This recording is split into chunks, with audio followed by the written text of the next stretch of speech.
नमस्कार दर्शकों, मैं लक्ष्मी पांचाल स्वागत करती हूं आपका JTV भारत में। आइए रुक करते हैं आज के मुख्य समाचारों की ओर।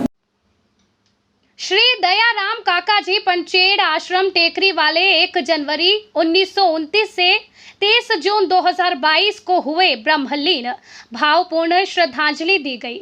संत श्री आशाराम जी बापू के समर्पित परम शिष्य गुरु भक्त सादगी एवं सरलता की प्रतिमूर्ति एवं गो प्रेमी श्री दयाराम काकाजी पंचेड़ आश्रम टेकरी वाले काकाजी विगत रात्रि 12:20 पर ब्रह्मलीन हो गए।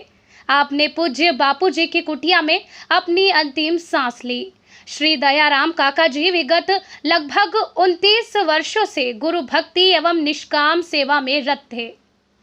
कल भारी बारिश के बावजूद हजारों की संख्या में रतलाम के आसपास के ग्रामीण क्षेत्रों के आसपास क्षेत्रवासियों एवं संत श्री आसाराम जी बापू के साधक परिवार के लोगों ने हरिनाम संकीर्तन करते हुए उन्हें अंतिम विदाई दी। काका जी का अंतिम संस्कार गांव पंचेड़ मुक्तिधाम पर किया गया।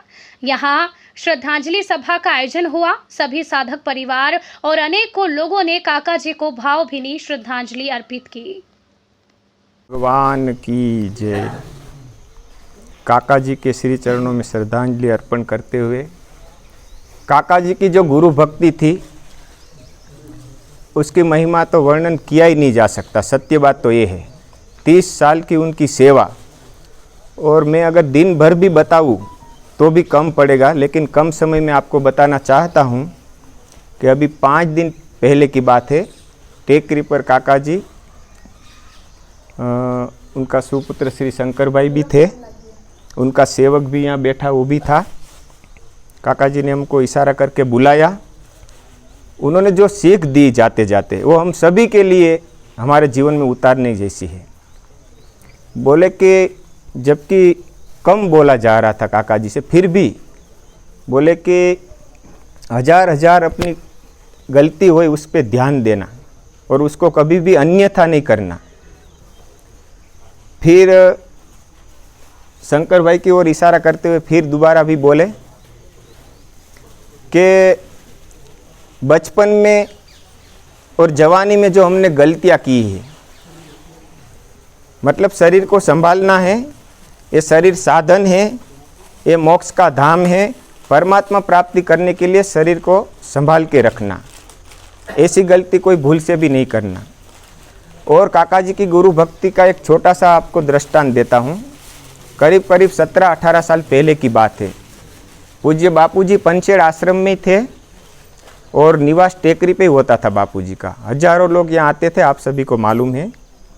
तो बापूजी एक दिन पधारे और काका जी को बुलाया। शायद मेरे को ऐसा लगता है कि कोई भाग्यशाली होगा, लाखों में नहीं करोड़ों में उनको ऐसा सौभाग्य मिलता होगा। गुरुजी ने उनको बुलाया, अति प्रसन्न होके, और इधर आओ।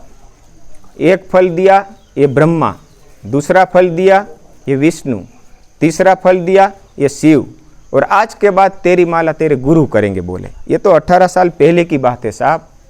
और यहाँ पर कई लोग बैठे हैं, साधक लोग, उन्होंने भी माइक में सुना होगा।